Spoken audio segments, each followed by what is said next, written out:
तवस्सुत से आप तक मैं पहुंचा हूं। मौसम थोड़ा अच्छा हो गया है। अल्लाह जो करता है वो अच्छा ही करता है, इसे बुरा मत कहा कीजिए।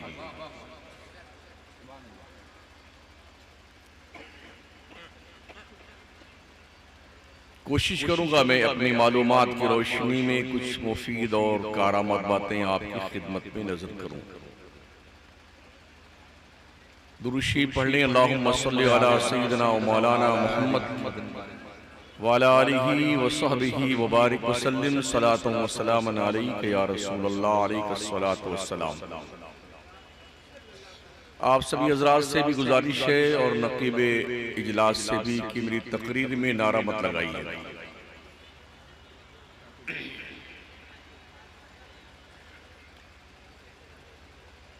गलत रवि से मनाजिल का बोझ बढ़ता है। मुसाफिरों रविशे कारवां बदल डालो। जगह जगह के तुम्हें थक चुके हैं हंगामे, निशातो लज्जते ख्वाबे गिरां बदल डालो। सफीना आज भी साहिल पे लग तो सकता है, हवा के रुख पे चलो बादमां बदल डालो।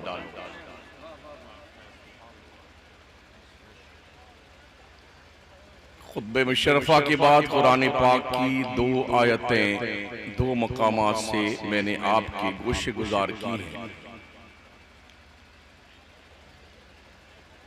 उस तवस्सुत से कुछ मारूजात पेश करने से पेशतर हम आपसे ये अर्ज करना चाहेंगे। एक जमाने से सुनते रहे कि दिलदार नगर में बहुत बड़ा जलसा होता रहा है, बड़ी पब्लिक होती है, बहुत लोग आते हैं।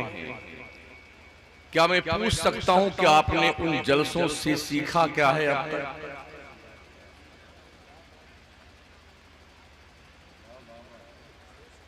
मेरी अपनी मालूमात की रोशनी में एक जलसा कम से कम 2 लाख से लेकर के 5-7 लाख तक खर्च होने के बाद ही पाए तकमील तक पहुंचता है। रिफंड क्या मिला है आपको, मुझे ये बताएं। अगर आप सिर्फ वाह वाह करने के लिए जलसा करते हैं तो अपनी मौत की तैयारी अभी से कर लें आप। अगर आप ये सोचते हैं कि शमसुद्दीन कादरी आया है और जन्नत का टिकट देके जाए तो मेरे बाप के पास भी मेरा खुद का टिकट नहीं, मैं आपको कहां से दूंगा?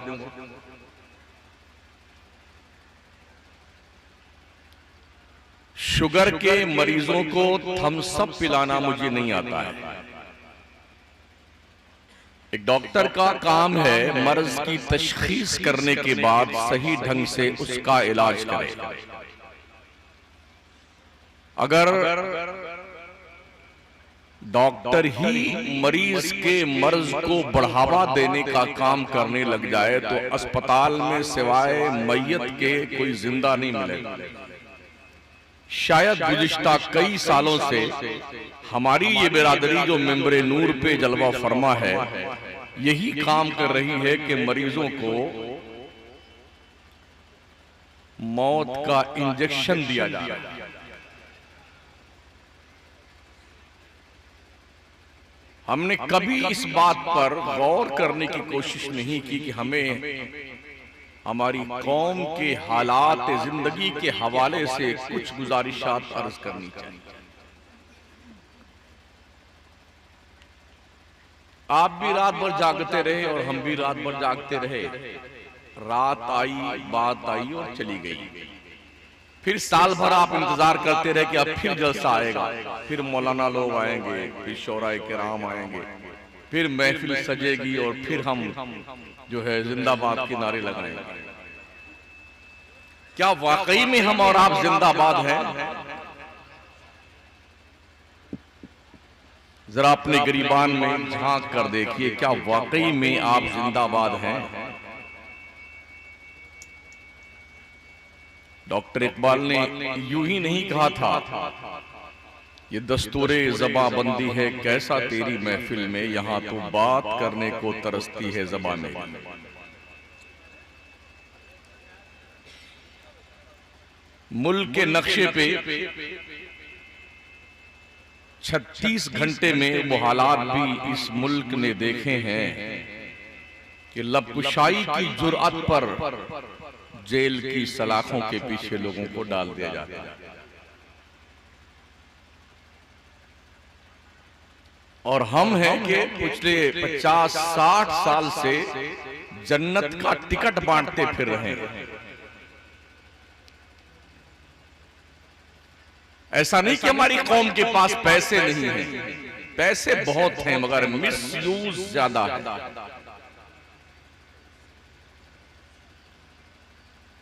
ये जिला कौन सा लगता है? गाजीपुर। गाजीपुर में फर्ज कीजिए अगर पूरे जिला के अंदर 25 दारुल हैं तो 25 दारुल के 25 जलसे तो होते होंगे।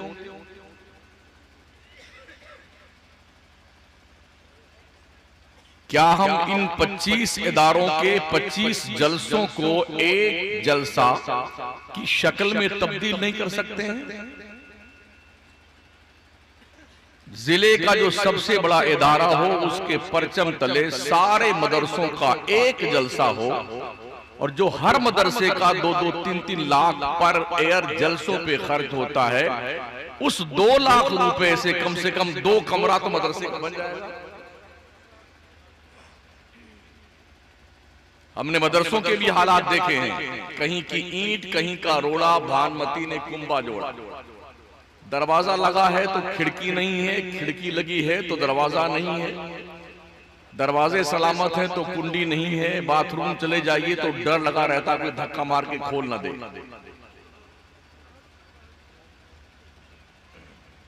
जिस कौम के पास ढंग के स्कूल नहीं है, जिस कौम के पास ढंग का दारुल नहीं है, जिस कौम के पास कोई मेडिकल कॉलेज नहीं है, हॉस्पिटल नहीं है, जिस कौम के पास कोई यूनिवर्सिटी नहीं है, हाँ एक काम जरूर हमारे पास है। जिस गांव में जितने मज़ारात हैं, हर मज़ार का हर साल उर्स होगा और एक उर्स पर 2-2, 4-4, 5-5 लाख रुपया जरूर हम खर्च करेंगे। गलत कह रहे हैं? आप सुनोगे तो सुनाएंगे, हम नहीं सुनोगे तो सुनाएंगे, हमारा काम यही। इसलिए कि हमें इस बात का शौक नहीं चर्राता है कि अगले साल मुझे फिर आप बुलाइए।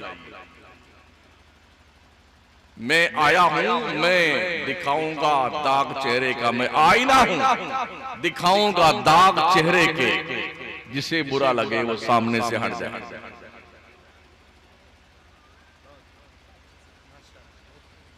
मैं मुल्की मदरसों की बात करता हूं, अहले सुन्नत वल जमात के मादूदे चंद मदरसे छोड़ दीजिए तो हर जगह यतीमी का एहसास होता है, गुर्बत का एहसास होता है।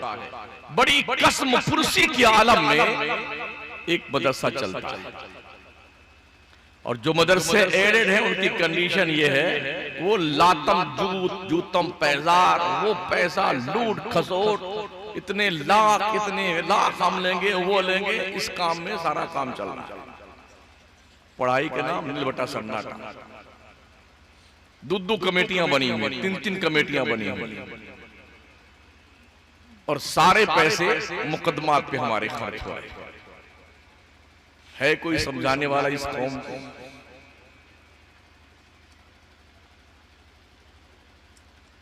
अपनी मुकदमात कुरान और हदीस की दहलीज पे लाओ, और कुरान और हदीस जो फैसला दे दें उसे सरे तस्लीम खम करके मान लिया करो। वरना हमने कचहरियों में भी 25-25 साल से 50-50 साल से दीवानी लड़ते देखा है मुसलमानों। कभी कभी वकील लोग भी मिल जाते हैं रास्ते में चलते फिरते, पूछते मौना क्या करते हैं? तकरीर करते हैं भाई साहब। क्या आप मुस्लिम कौम को समझाते नहीं हैं? हमने कहा यही तो अलमिया है, लोग समझते नहीं, समझाते तो हम हैं। हमने कहा खैरियत तो बोले मुसलमानों की औरतें जब तलाक उनको लोग दे देते हैं तो 3-3, 2-2, 4-4 बच्चों को लेकर के आकर के कोर्ट और कचहरी के चक्कर लगाया करती हैं बड़ी जिल्लत के साथ। इसलिए कि हमारी कौम अपनी बच्चियों को उनका हक नहीं देती। है कोई बाप जिसकी प्रॉपर्टी से उसकी बेटी को हक दिया गया हो? इस मजमे में है कोई? लिज़्ज़कर मिस्लु हज़्ज़िल उन्सयैन, बाप की वरासत में बेटी का हक होता है। ओ शादी ब्याह पर लाखों रुपए खा करके अपनी तोंद फाड़ने वालों और बेशर्मी और बेगैरती की चर्बी चढ़ा करके पूरे गांव में अपने नाक ऊंचा करके घूमने वालों, मुझे बताओ क्या तुमने अपने बच्चियों को हक दिया? अगर नहीं दिया है तो मरने के बाद अपने रब को जवाब देने के लिए तैयार। वहां तुम्हारा बाप तुम्हें छुड़ाने नहीं आएगा, तुम्हारा सरपंच और प्रधान जी तुम्हारी हिमायत में नहीं खड़े होंगे। हाल तुम्हारा ये होगा ना, वयक़ूमुर रूह वल मलाइका सफ़्फ़न ला यतकल्लमूना इल्ला मन अज़िन लहुर रहमान व क़ाला सवाबा। किसकी जुर्अत है जो अल्लाह के दरबार में बात करने की सकत रखता है? जहां जिब्रील और फरिश्ते भी कांपते होंगे बात करने को, है कोई जवाब देने की जुर्अत रखने वाला अल्लाह को? रब फरमाता वत्तकू यौमन तुरजऊना फीहि इलल्लाह, बंदे डर उस दिन से जिस दिन अल्लाह के दरबार में तेरी पेशी होने वाली है। मुस्तफा करीम अलैहिस्सलाम फरमाते जब तक बंदा अपने जिंदगी के हवाले से एक एक पल का हिसाब अल्लाह को नहीं दे लेगा तब तक उसे कदम उठाने की इजाजत नहीं दी जाएगी।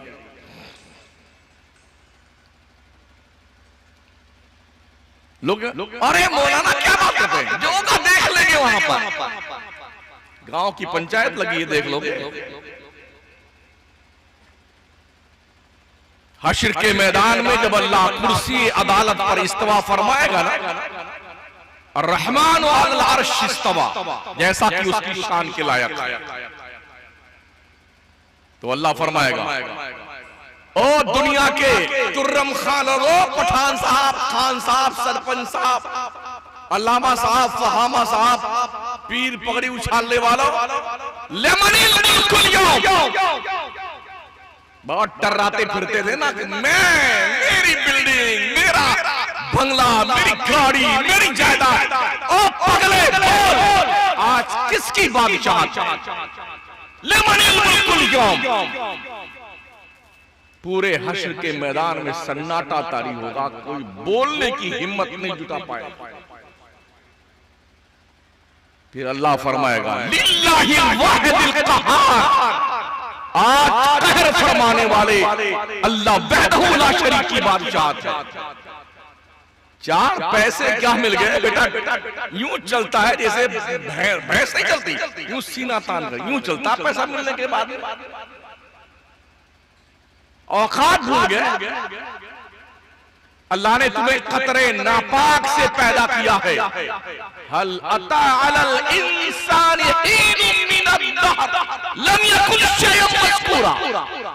इंसान पर एक जमाना ऐसा भी गुजरा है जब वो कोई काबिल कदर चीज नहीं था, नापाक कतरा था। और अल्लाह ने जब तुझे ये उरूज बख्शा ना, वलक़द कर्रमना बनी आदम का ताजे ज़र्री पहनाया सर पर, तो पगला गए हो। सुन्नियों की मस्जिदें देखिए तो नमाजियों की इतनी ज्यादा किल्लत है। बसा औकात तो हमने देखा इमाम इंतजार करता कोई इक्का दुक्का और मुक्तदी आ जाए तो जमात कर।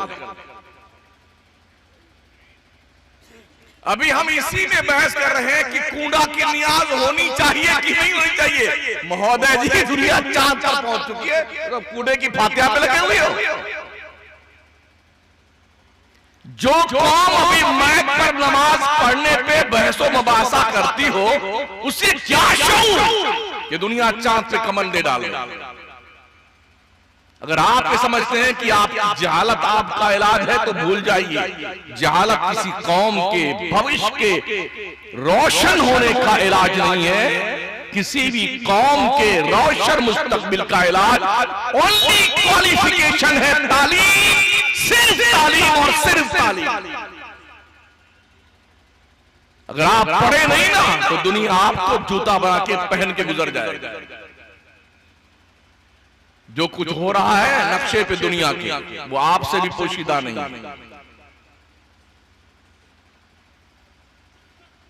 जितने लोग रास्ते में मिलते हैं ना बनामी मुस्लिम, वो इस दर्द का इजहार है हजरत क्या बताएं, बड़े हालात बुरे, अरे यूं हो रहा है, यूं हो रहा है, यूं हो रहा है। ये रोना तो हर कोई रो रहा है, मगर क्यों हो रहा है जरा कभी इस पे भी गौर किया? नमाज तुम नहीं पढ़ते, रोजा तुम नहीं रखते, हज नहीं करते, ज़कात नहीं देते, भाइयों के हकूक पे डाके डालते हो, उश्र नहीं निकालते हो, बड़ों का एहतराम नहीं करते हो, छोटों से प्यार नहीं करते, माँ बाप की इज्जत नहीं करते, निगाहें आवार हो रही हैं, शराब पीते हो, जुआ खेलते हो, कोरस पीते हो, गरज पीते हो, भांग पीते हो, अफीम पीते हो, और फिर कहते हो हालात बहुत बुरे हैं। खुदा ने आज तक उस कौम की हालत नहीं बदली न हो जिसको ख्याल आप अपनी हालत के बदले। अल्लाह इरशाद फरमाता है, क्या तुमने ये सोच रखा है कि हमने तुम्हें यूं ही पैदा कर दिया है बगैर काम के? अफासिबतुम अन्नमा खलक़नाकुम अबसा, क्या हमने तुमको बेकार पैदा किया है? व अन्नकुम इलैना ला तुरजऊन, क्या तुमने ये सोच रखा है तुम्हें पलट कर रब की तरफ नहीं जाना है? हमने खुदा का हक नहीं पहचाना। अल्लाह कहता है वमा क़दरुल्लाह हक़्क़ क़द्रिही, लोगों ने अल्लाह की कदर नहीं जानी जैसी कदर अल्लाह की जाननी चाहिए। गरीब आदमी अचानक मालदार हो जाए, गाड़ी वाड़ी ले आता है ना, तो अपने गाड़ी पर लिखता है ये नजर मेरे पीर की है। अबे मक्कार, झूठे, क्यों बेहूदगी का प्रचार प्रसार करता है? अल्लाह ने करम किया है, तुझे मालदार बनाया है, तो बजाय रब का नाम लिखने के ये नजर मेरे पीर की है। क्या बात है!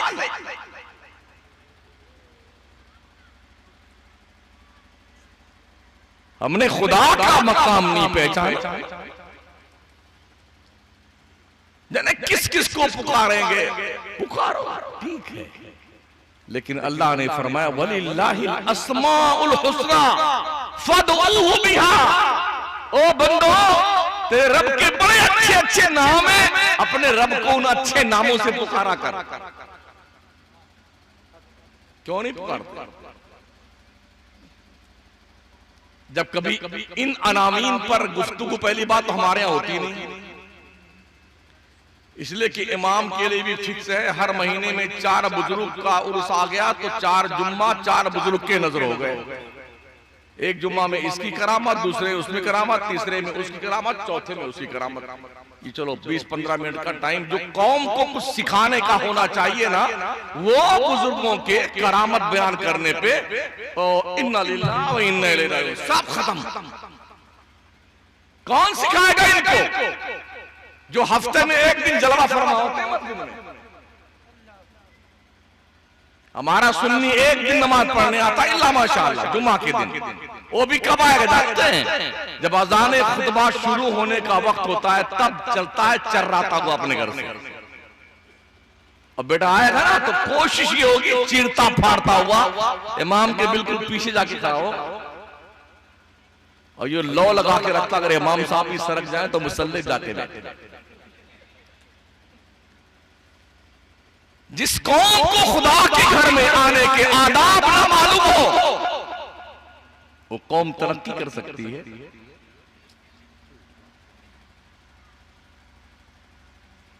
अल्लाह वाले अपनी कब्रों में जो सो रहे हैं ना, इन्होंने अपनी रातें रो रो के गुजारी,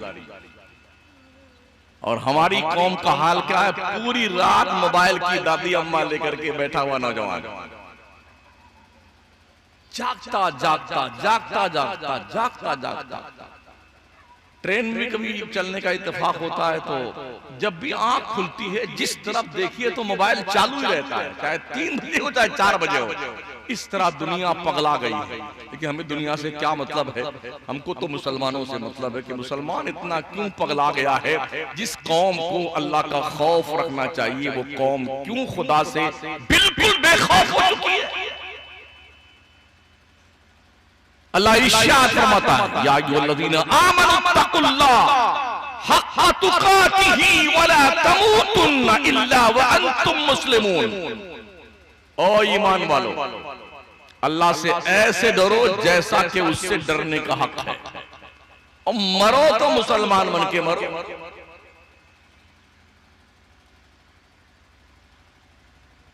हम खुदा से नहीं डरते बल्कि सबसे डरते हैं। एनपीआर से डरते हैं, एनआरसी से डरते हैं, कुत्ते बिल्ली से डरते हैं, चूहे चुचुंदर से डरते हैं, गधे बिल्ली से डरते, सबसे डरते हैं, अल्लाह से नहीं डरते। जो लोग अल्लाह से डरते थे ना, उन्होंने उस दौर के कैसरो किसरा के ताबूत में आखिरी कील ठोका था। वो chicken chilli, pizza, hot dog ये सब नहीं खाते थे। जौ की सूखी रोटी हलाल की कमाई की खाते थे। फटी जूतियां पहन करके जो सुपर पावर को धूल चटाई थी, कयामत तक कोई किसरा और कैसर दोबारा पैदा नहीं हो सकता है। मेरे मुस्तफा ने फरमाया था, इज़ा हलका किसरा फला किसरा बादा व इज़ा हलका कैसरा फला कैसरा बादा। जब किसरा बर्बाद होगा कयामत की सुबह तक कोई दूसरा किसरा पैदा नहीं होगा, और जब कैसर हलाक होगा कयामत तक कोई दूसरा कैसर नहीं पैदा होगा। किन्होंने? फटे कुर्ते पहनने वालों ने, फटी जूतियां पहनने वालों ने। लोगों ने पूछा था ना, कहां आए हो? हमारे मुल्क को फतह कर रहे, तुम्हारी औकात है? ढंग के खाने तुम्हारे पास नहीं है, ड्रेस तुम्हारे पास नहीं है, अच्छी अच्छी तलवारें तुम्हारे पास नहीं है। तो मुसलमानों का एक ही जवाब था, हम तलवारों पे भरोसा करके नहीं चलते हैं, हम अपने रब पे भरोसा करके चलते हैं। कितना कॉन्फिडेंस था अपने रब की कुदरत और जात पर उस दौर के मुसलमानों को। वो 313 जिन्होंने दुनिया का नक्शा बदल के मैदान में बदला था, उन 313 मुसलमानों के नस्ल का आज अगर काउंट करें तो तकरीबन 2.5 अरब से 2.25 अरब की तादाद में मुसलमान दुनिया के नक्शे पर है। दुनिया का हर 5वां व्यक्ति मुसलमान है, मगर इतना बुज़दिल है क्योंकि हराम खाता है, झूठ बोलता है, बेईमानी करता है, लूट खसोट करता है, जिना करता है, मक्कारी करता है, बेहुदगी करता है, अय्याशी करता है। और अब एक नया शौक चल रहा है, जो ज्यादा मालदार होते हैं वो कुत्ते पालते हैं। हाँ, अगर उन कमीनों से कह दो कोई यतीम पाला करो, किसी बेवा की मदद कर दिया करो, नहीं नहीं नहीं, कुत्ते पालेंगे। 2-3 लाख के, 5-5 लाख के, 10-10 लाख के कुत्ते पालते हैं। और जो साबुन आम इंसान भी नहीं इस्तेमाल करता, उस साबुन और शैम्पू से उसको गुस्ल फरमाया जाता है कुत्ते को।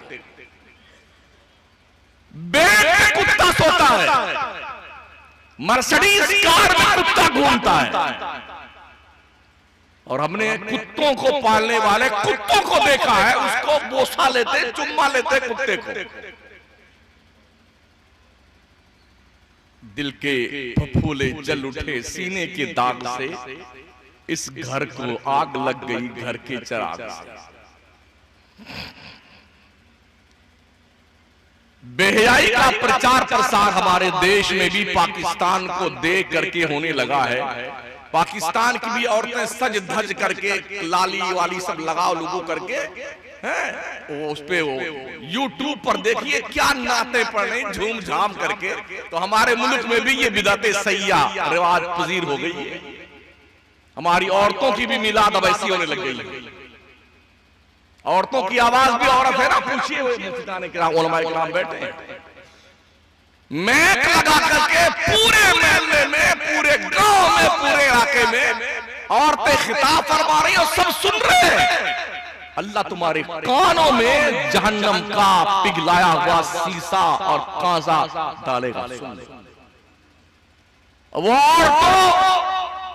तुम भी ध्यान रखना, हव्वा की बेटियों, अगर तुमने इस तरह से शरीयत मुस्तफिया के कानून को पामाल करके अपनी आवाज का प्रचार प्रसार करके भले नात पढ़ो या कुरान पढ़ो, इसका यह मतलब नहीं है कि तुम नात पढ़ने के लिए तुमको आजादी मिल गई है और ओपनली तौर पर मर्दों के मजमा तक तुम्हारी आवाज जाए। हराम है। जब से बच्चियों के इदारे खुल गए हैं ना, तो जो जिम्मेदार लोग हैं वो चंदा वंदा करने के चक्कर में खूब बढ़िया बढ़िया मिलाद करवाते हैं, इस मोहल्ले में, उस मोहल्ले में, उस इलाके में, बहुत दूर दूर तक प्रोग्राम फरमाती हैं औरतें भी हैं। एक बार औरंगाबाद से हम चल रहे थे मुंबई के लिए, तो एक खतीबा मुबल्लिगा हमारे सामने वाली सीट पे तशरीफ फरमा था, तो उन्होंने अपना तारुफ करवाया। हमने पूछा भी नहीं, अपनी तरफ से तारुफ फरमाया कि मैं जो है साउथ अफ्रीका भी जाती हूँ खिताब फरमाने के लिए। अब बताइए क्या उस घर के मर्दों की हया मर गई है? उन भाइयों के जनाजे निकल गए, बाप का जिंदा जीते जी मर के कब्र पहुंच गया अपने। सोचिए और 100 बार सोचिए। प्यारे आका सल्लल्लाहु तआला अलैहि वसल्लम की प्यारे दीवानों, अभी जस्ट कोई 26 जनवरी को हमारे जयपुर की सरजमीन पर एक सरकारी स्कूल में मौजूदा जो हुकूमत हमारे राजस्थान बनी है, उसके एक एमएलए ने बाज़ाब्ता तौर पर धार्मिक नारे लगवाए 26 जनवरी के मौके पे, और मुस्लिम बच्चियों को बाज़ाब्ता टारगेट किया गया। तो करीब एक हफ्ता होने को आ रहा है, अब तक एहतजाज चल रहा है कि इस तरह से सार्वजनिक और 26 जनवरी के मौके पर धार्मिक नारे लगा करके और बुर्कापोश बच्चियों को उकसाना, इस बुनियाद पर ये माफी मांगे सार्वजनिक तौर पर। अब तक एहतजाज चल रहा है बुर्का पहनने वाली बच्चियों। हमारी बच्चियां कब समझेगी कि इन्हें बुर्का पहनना चाहिए? और बुर्के भी ऐसे, अल्लाह माशाअल्लाह, अल्लाह की पनाह। अगर कोई नहीं देखना चाहे तो देखे, चमकौआ, झमकौआ, लपकौआ, ऐसे ऐसे बुर्के मार्केट में आ गए। बुर्के का मतलब क्या होता है? औरत के वजूद का वो हिस्सा उस पर छुपा हुआ हो जिसके दिखाने से शरीयत ने बाज़ाब्ता तौर पर सख्ती से मना किया, उसका नाम बुर्का होता है, उसको नकाब कहते हैं। ये जो प्रचलित बुर्का हमारे मुआशरे में है, इस बुर्के पे प्रतिबंध हम कब लगाएंगे, इस बात का इंतजार है। या तो हम सरेंडर हो गए हैं औरतों के सामने कि अब ये बेगम साहिबा हमारी मानती नहीं है, यही तो है ना। ये भी मैं अर्ज कर दूं, अपने बच्चियों को मोबाइल देना बंद कर दो। जब तक इनकी शादियां ना हो जाए ना, बच्चियों को मोबाइल मत दो। ये बलाए नागहानी कॉलेज और स्कूल से आ रही है, गर्लफ्रेंड और बॉयफ्रेंड। ना अम्मी जान को पता है, ना मुन्नी के पापा को पता है, ना उसके भाई जान को पता है। कैफे में जा रही बॉयफ्रेंड के साथ गई पढ़ने के लिए कॉलेज की हवा, और फिर उसी कैफे में से कैफियत बदलती है। और जब वो कैफियत बदलती है ना, तो सिर्फ माँ बाप की नहीं, पूरी मिल्लत की नाक कटवा कर दम लेती है। इसलिए हमारी कौम को अपने कॉलेज की जरूरत है।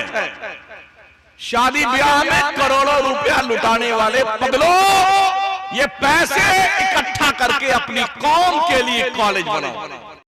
अपनी कौम के लिए यूनिवर्सिटी बनाओ, अपनी कौम के लिए स्कूल बनाओ, जहां पर हमारी मुस्लिम कम्युनिटी की बच्चियां और बच्चे सिस्टमैटिक ढंग से, औरतें लड़कियां पर्दे में रह करके, मखलूत तालीम नहीं, लड़कों की क्लासें अलग लगे, लड़कियों की क्लासें अलग लगे, और बाज़ाब्ता तौर पर उन्हें तालीम दुनिया से भी आशना किया जाए, तालीम दीन से भी आशना किया जाए। अगर ऐसा हुआ तो हमारा भविष्य रोशन हो सकता है।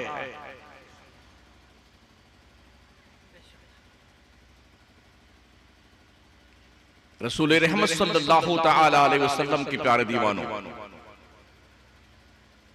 कॉलेज के हालात इतने बुरे हैं ना, जो बयान से बाहर है।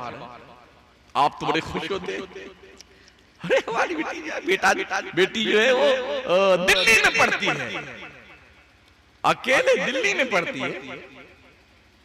महंगाई का दौर है, शेयरिंग बेस पे कमरे लिए जाते हैं, 2 लड़का 1 लड़की एक कमरे में, तीनों अजनबी, 3 लड़के 1 लड़की, 2 लड़की 3 लड़के।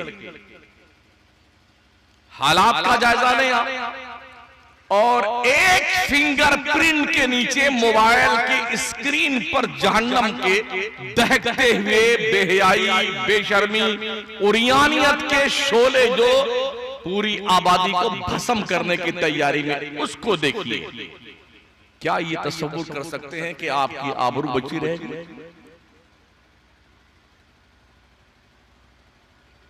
ये स्कूल और कॉलेज के बच्चे और बच्चियां अपने टीचरों के साथ कभी कभी भ्रमण पर निकलते हैं। कुल्लू मनाली घूमने जा रहे हैं, कोई कश्मीर घूमने जा रहे हैं, कोई आबू रोड घूमने जा रहा है, तो कभी कभी हम भी फंस जाते हैं उसी ट्रेन में, हम भी सफर कर रहे होते हैं। तो जानते हो पूरे रास्ते पर क्या होता है? अब्बा हुजूर समझते हैं मेरी बिटिया पढ़ रही, मेरी गुड़िया, और गुड़िया वहां ट्रेन में जानते हो गुल खिला रही, कोई किसका गाल नोच रहा है, कोई किसका टॉपर खींच रहा है, कोई किसकी चुमटी काट रहा है। आंखों देखी बात, खबीस नींदें हराम कर देते हैं। आप समझते मेरी बेटी पढ़ रही है?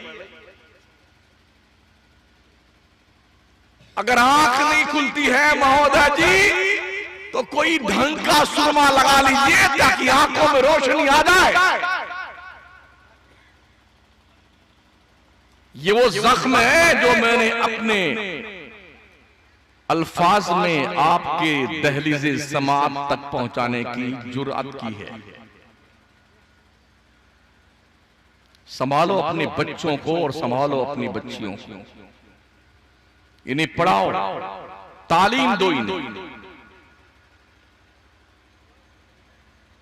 और ये भी याद रखें, जो कुछ भी हो रहा है आज की तारीख में, इसका एक ही विकल्प है तालीम।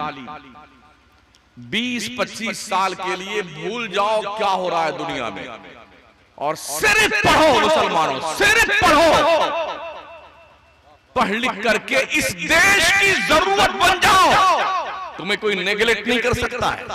पढ़िए, पढ़ाई कीजिए। मदरसे तो जूझते हुए जिंदगी गुजार रहे हैं हमारे। ये भी मैं अर्ज कर दूं, मदरसों में 5% मुसलमानों के बच्चे पढ़ने आते हैं। स्कूल और कॉलेज में 95% बच्चे पढ़ने जाते हैं मुसलमानों के। पता है आपको कॉलेज और यूनिवर्सिटी में कितने सुन्नी लेक्चरर हैं? इस्लाही, फलाही, कासमी, नदवी, मज़ाहरी, ये सब लेक्चरर प्रोफेसर हैं। हमारी जमात अहले सुन्नत का कोई इक्का दुक्का प्रोफेसर मिलेगा, वो खुला जहन, एकदम क्लीन दिल दिमाग, जो 17, 15, 16 साल का बच्चा कॉलेज की चौखट पे पहुंचता है, यूनिवर्सिटी में पहुंचता है, उसके दिल दिमाग पर जो बात डाली जाएगी वही एक्सेप्ट करेगा ना। हम तो इसी मरे जा रहे हैं। वो उसका मदरसा चल रहा है, उसको नीचा दिखाना है, वो हमारे मदरसे को नीचा दिखाने लगा हुआ, और हम उसके मदरसे में। महोदय जी, ये 5% में तुम मरे जा रहे हो। तुम्हारी कौम की 95% जनरेशन वो दूसरों की गोद में जा रही है।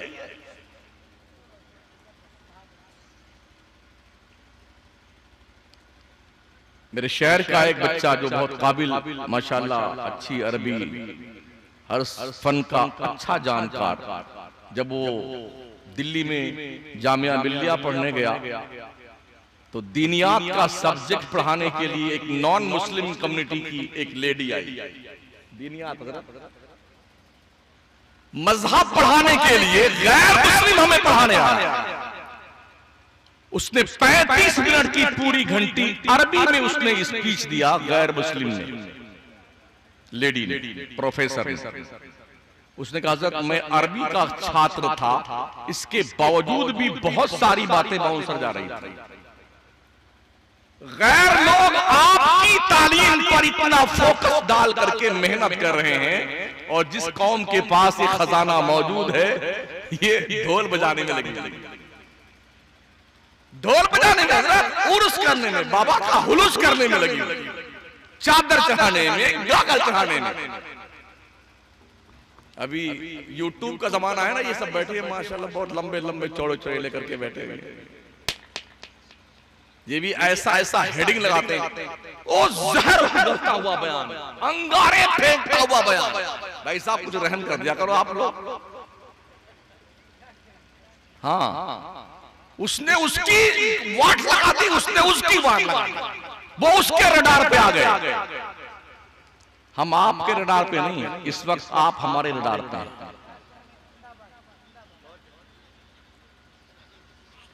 सोचिए और 100 बार सोचिए, चाहे मुझे गाली देना, कुछ भी करना, मेरे को कोई परवाह नहीं है। मगर ये मैं देखा हूं, एक मदरसा वाला दूसरे मदरसे को नीचा दिखाने के लिए उसकी चुगली भी करता है, गीबत भी करता है, इल्ला माशाअल्लाह। क्यों? वो कोई जंतर मंतर पढ़ा रहा है? वो भी तो वही काम कर रहा है जो आप कर रहे हैं। इसलिए मैं अर्ज करता हूं, अगर जिले में 25 मदरसे हैं सुन्नियों के, तो सारे मदरसों के बच्चे जो हाफिज मौलवी कारी बने ना, उनका एक जलसा पूरे जिले का करो और मदरसों का नाम लेकर के ऐलान किया, ये बच्चे वहां के हैं, ये बच्चे वहां के, वहां पढ़ के आए, वहां पढ़ के आए। और जो 1-2 लाख रुपया खर्च हो ना, वो सारे मदरसों पे डिवाइड कर दिया जाए, ताकि जलसे हमारे कम हो, काम ज्यादा। हमारे यहां जलसे ज्यादा हैं और काम शायद 2% भी नहीं है। उसकी वजह बता दो, 1.5 महीना से मैं तकरीर कर रहा हूं और 9 मार्च तक एको तारीख खाली नहीं है। इससे अंदाजा होता है कि हमारी कौम कितनी पगलाई हुई है। अंदाजा होता है ना। और किसी भी इंतजाम करने वाले जलसा वालों का अगर किसी मौलाना ने नाम ले लिया ना, तो बेटा वहां कर बैठा हुआ, वहां से नाचता हुआ आएगा गड्डी लेकर के। क्या बात, जिंदाबाद। ऐसा लगेगा शायद हमने इनको जन्नत का टिकट दे दिया।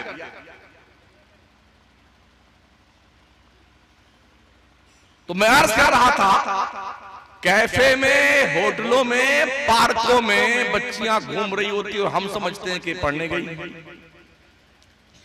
अगियार ने अपनी बच्चियों को हमारी बच्चियों के साथ घाल मेल करके जिंदगी गुजारने की ट्रेनिंग दी हुई है और फिर वो अपने साथ अपने घर ले जाती हैं, अपने साथ अपने दोस्तों से उसका परिचय करवाती हैं, फिर वो अपने दोस्तों के साथ उनकी हंसी मजाक चलती है और फिर वो लेकर के कभी इस होटल में कभी उस होटल में, फिर एक दिन सुनने में आता ओहो यूं हो गया। और फिर साल नहीं गुजरते हैं, हम ये भी पढ़ते हैं कि वो फला मुसलमान की बच्ची थी, उसकी लाश कटी हुई जो है नदी में पड़ी हुई नहीं।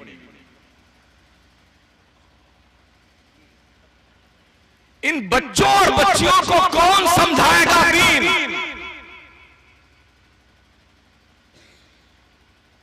हमारे यहां पढ़ने पढ़ाने का मिजाज ये, पढ़ो चाहे चूल्हे भाल में जाओ, हमको तनख्वाह तो मिल ही रही है। जब ये सोच हमारी हो जाए और हमें इस बात का डर न रहे कि अल्लाह हमसे पूछेगा, कौन अपने बच्चों को अमानत के तौर पे मदरसों में दे के जाती है। एक मुदर्रिस की जिम्मेदारी यह है कि अपनी ईमानदारी के साथ इल्म की रोशनी उस बच्चे के सीने में मुंतकिल कर दे। इसलिए कि दरख्त अपने फल से पहचाना जाता है। अगर आपने ईमानदारी के साथ अपना इल्म बच्चे के सीने में मुंतकिल कर दिया, जहां जाएगा ना लोग कहेंगे यार कितने काबिल उस्ताद का ये शागिर्द रहा है। नाम तो आपका होगा ना, मगर बैठे मदरसे में अब पान चल रहा है, क्लास भी चल रही है, अब पान बेटे खाए कूचे जा रहे कूचे जा रहे। इतना बड़ा डब्बा उगल दाल का धरा हुआ है, पिचकारी मार रहे हैं बैठे। मदरसों की जिम्मेदारी है सदर मुदर्रिस की, जैसे घंटी लगे हर मुदर्रिस से, हर टीचर से उसका मोबाइल ऑफिस में जमा करवा लो और उनसे कह दो जब तक हमारी क्लास तुम चला रहे हो तुम्हें मोबाइल नहीं दिया जाएगा। इस शर्त पढ़ाइए तो पढ़ाइए। हमने ये देखा, मुशाहदा किया, यूं देखते हैं। हाँ सुना सुना सुना सुना सुना अबे खबीस सुनो, देख यहां रहा है खबीस सुना रहा हूं, क्या सुनाएगा?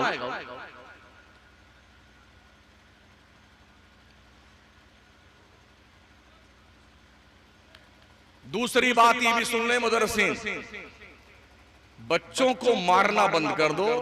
अगर बच्चे मदरसे को बैतुल ज़र्ब समझ लेंगे ना तो कभी नहीं पढ़ेंगे। हमने देखा है अगर घंटी लगने का टाइम 7:30 बजे का है, कोई बच्चा अगर 5 मिनट लेट हो गया ना इतना मोटा डंडा लिए खड़े रहेंगे, ए खबीस इधर खा रहा है, वहीं रहे। सलाम हो जाने के बाद जो धुनाई उसकी बेचारे की होती है ना, जो धुनाई, लगता किसी धोबी को गुम हुआ गधा मिल गया है, अब मारो इसको कायदे से। इतना मारते उस बच्चे को। हमने कॉन्वेंट के स्कूलों में देखा है ना, स्कूल के गेट पर 2-2, 3-3 औरतें खड़ी रहती है चॉकलेट लेकर के। बच्चा आता ना पढ़ने, वेलकम वेलकम मैसे वेलकम, लाडले चॉकलेट खाओ। बच्चे वहां पढ़ने जाएंगे, यहां पढ़ने आएंगे। मैं करंट इश्यूज पे गुफ्तगू कर रहा हूं। बाज़ाब्ता तौर पर ईसाई मिशनरी ये काम कर रही है, जिन स्कूलों में छोटे बच्चे पढ़ते हैं 3-4, अगर आज कोई ऐसा स्कूल खोल ले के बच्चा पैदा होते ही लाके हमारे पास रख के जमा कर, तो लोग इतना तंग है अपने बच्चों से, इधर पैदा हुआ जमा कर लीजिए, फीस हम देते रहेंगे, धर के आ जाएंगे। और 3 साल का बच्चा बेटे जिसको ढंग से चलना नहीं आता, इतना बड़ा बोझ लाद दिया उसकी कमर पर, वैन में बिठा दिया है, वो सोता हुआ जाता, यूं गिरता है वैन में। जब तक कांच में रहेगा वो टेबल पे सोता रहता है। क्या खाक पड़ेगा बच्चा? अभी से तुमने उस बच्चे को कोई डॉक्टर बनाना है?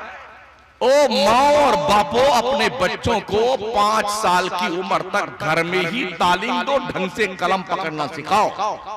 अब इसे कोई डॉक्टर वाक्टर नहीं बनेगा तुम्हारा बच्चा।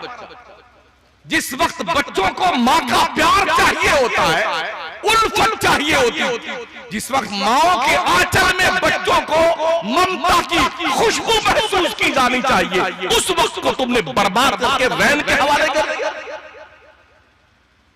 क्या पढ़ेगा बच्चा?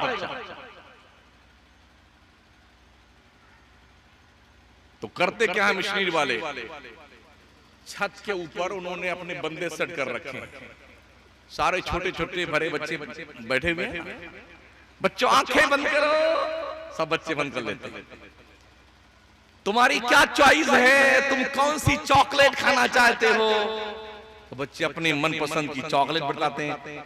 आंखें मूंद के ईसा मसीह को याद करो, तो जब बच्चे आंखें बंद करके ईसा मसीह को याद करते हैं, तो बच्चों की चॉइस की चॉकलेट वहां से वो बंदा गिराता है। बच्चे आंखें खोलो, तो जब बच्चे आंखें खोलो तो उनके सामने उनकी मनपसंद चॉकलेट, तो यूं करते हैं। बचपन से बच्चों के सादे दिल की तख्ती पर इस तरह से कुफ्र और इर्तिदाद की तहरीर लिखी जा रही है। आप समझते मेरा बेटा कॉन्वेंट में पढ़ रहा है, पढ़वा लो। पढ़ा लो कॉन्वेंट में। और इसका विकल्प अगर हमारी बिरादरी ने नहीं दिया, हमारे उलमा ने, हमारे सठियाए हुए सेठों ने, कि कम से कम हमारी कौम के बच्चों का ढंग से इलाज करें हम, तो मरने के बाद कब्र से ही दुराई शुरू हो जाएगी। ना मौलाना की खैर है, ना पीर साहब की खैर है, और ना सठियाए हुए सेठ, सब मारे जाएंगे। तो अभी मरे नहीं हम, हमें इस्लाह करने की जरूरत है, हमें गौर और फिक्र करने की जरूरत है। अल्लाह फरमाता है लोगों ने अल्लाह की कदर नहीं जानी जैसी कि उसकी कदर करनी चाहिए थी। हमने रब की दहलीज पे कुछ मांगने का कॉन्सेप्ट खत्म कर दिया। आइए तालीमात मुस्तफा का और किरदार मुस्तफा अलैहिस्सलाम का जायजा ले। जब हवा तेज चलती थी और हुजूर सल्लल्लाहु अलैहि वसल्लम मस्जिद नबवी से दूर रहते थे, बहुत तेजी से चल के आते और बस मस्जिद शरीफ में आते और नियत बांध के नमाज पढ़ने लगते। आधी चलती तो हुजूर नमाज की नियत बांध लेते, बादल गरजते तो हुजूर नमाज की नियत बांध लेते थे। क्या हम भी ऐसा करते हैं? खुदा की पनाह में हम आना नहीं चाहते। हदीस शरीफ में आया है जब बंदा फजर की नमाज पढ़ लेता है तो वो अल्लाह की हिफाजत में आ जाता है, जोहर तक अल्लाह की हिफाजत में रहता है। जोहर पढ़ ले तो असर तक अल्लाह की हिफाजत में रहता है, असर पढ़ ले तो मगरिब तक अल्लाह की हिफाजत में, मगरिब पढ़ ले तो ईशा तक, और ईशा पढ़ ले तो फजर तक अल्लाह की हिफाजत में रहता है। पांचों वक्त की नमाज पढ़ लो, अल्लाह की तरफ से इनाम क्या मिलता है? पूरा 1 घंटा 22 से 23 मिनट लगता है नमाज पंजगाना पढ़ने में। बकिया सारा वक्त हम सोते हैं, खाते पीते हैं, दुनिया का काम करते हैं। मगर चूंकि 5 वक्त की नमाज हमने पढ़ी है, फरिश्ते लिखते हैं कि ये 24 घंटा नमाज पढ़ता है। कितना % इससे ज्यादा मुनाफा आपको चाहिए जो आपका रब आपको दे रहा है?